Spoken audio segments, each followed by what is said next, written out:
Millions of Americans stopped trusting fast food years ago.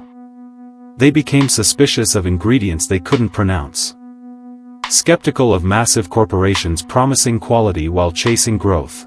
Concerned about preservatives, additives, and factory-produced meals hidden behind colorful advertising.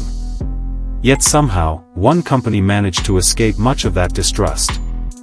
While consumers questioned burgers, fries, and drive-thru culture, they walked into Panera Bread and felt something completely different.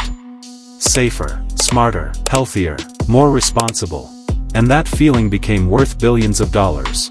The strange thing is that most people weren't actually buying sandwiches. They were buying reassurance. The reassurance that they were making a better choice, a better lunch, a better lifestyle, a better version of themselves. And that distinction matters because products can be copied. Reassurance cannot. Once a company becomes associated with trust, it gains something far more valuable than customer loyalty. It gains belief. Panera emerged during a period when America was changing its relationship with food. Consumers were becoming increasingly aware of nutrition, ingredients, and health. Grocery stores expanded their organic sections. Labels became marketing tools. Wellness became a cultural movement. People weren't simply asking whether food tasted good anymore.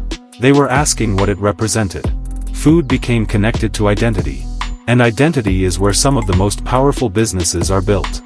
The companies that dominate markets rarely sell products alone. Nike doesn't only sell shoes. Apple doesn't only sell phones. Luxury brands don't only sell clothing. They sell stories people tell themselves about who they are. Panera understood this earlier than many of its competitors. The company positioned itself between traditional fast food and traditional restaurants. Not entirely convenient. Not entirely premium. Something in between. A place where customers could feel responsible without sacrificing comfort. The environment itself reinforced the message. Warm lighting, fresh bread aromas, wooden textures, soft colors, menu language designed to sound natural and wholesome. Every detail quietly communicated the same idea. This place is different. This place cares. This place understands you. And for years, people believed it. But belief creates a hidden problem that most consumers never see. The stronger a brand's reputation becomes, the more pressure it faces to protect that reputation. Growth creates expectations. Investors expect expansion. Markets expect larger revenues. Executives expect higher performance. Every successful company eventually encounters the same uncomfortable challenge. How do you continue growing while preserving the qualities that made people trust you in the first place? That sounds simple. In reality, it may be one of the most difficult problems in modern business. Because growth rewards efficiency. Trust often requires patience. Growth rewards standardization. Trust often depends on authenticity. Growth wants systems. Trust depends on human perception. And those two forces don't always move in the same direction. Sometimes gradually, sometimes almost invisibly. Costs are analyzed. Processes are optimized. Operations become more centralized. Every adjustment makes sense when viewed individually. Each decision improves efficiency. Each change improves profitability. Each modification appears rational on a spreadsheet. But customers don't experience companies through spreadsheets. They experience them emotionally. And emotions are often influenced by details executives never notice. A slightly smaller portion. A different atmosphere. A product that feels less special than before. A subtle decline in consistency. Customers may not immediately identify what's wrong. They simply begin feeling differently. The experience becomes harder to trust, harder to recommend, harder to justify. The fascinating thing about trust is that it rarely collapses overnight. Most of the time, it erodes quietly. One disappointment becomes two become five become dozens. People start questioning whether the experience still matches the image they carry in their minds. And once that questioning begins, something important changes. Consumers stop defending the brand. They start evaluating it. That transition is more dangerous than many companies realize. Because trust changes how people interpret flaws. When consumers trust a company, mistakes are forgiven. Problems feel temporary. Benefits outweigh frustrations. But once trust weakens, the same flaws suddenly feel larger. Prices feel higher. Service feels slower. Quality feels lower.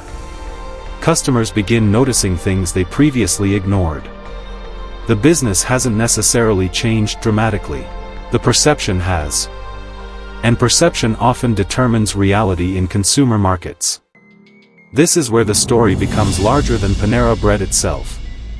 Because what happened here reflects a broader shift happening across American business. Modern consumers have become increasingly skeptical.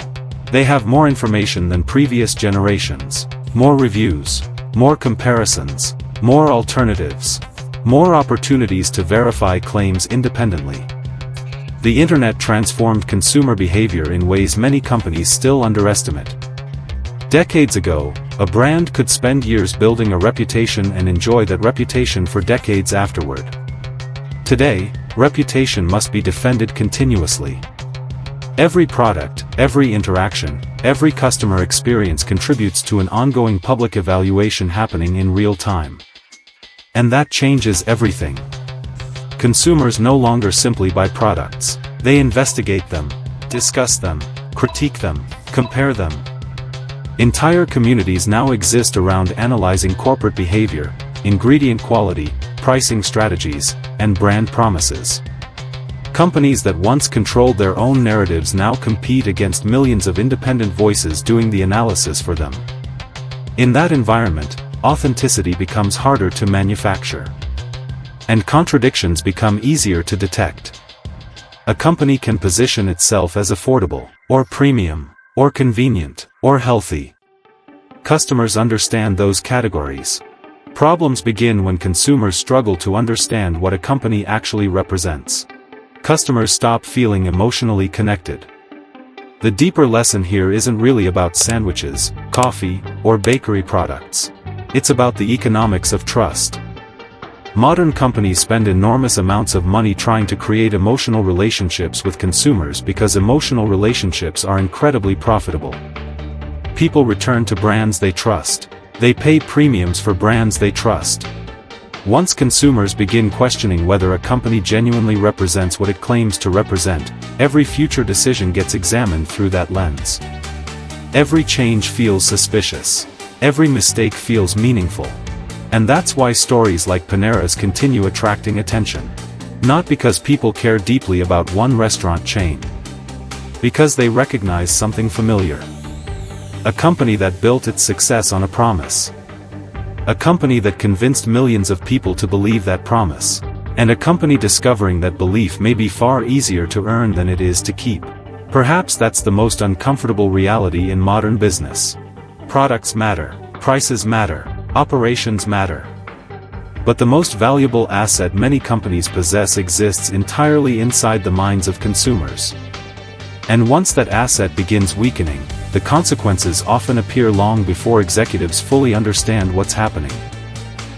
If you enjoyed this deep dive into the hidden forces shaping the brands, businesses, and decisions that influence our world, make sure to subscribe to the Uncovered Context.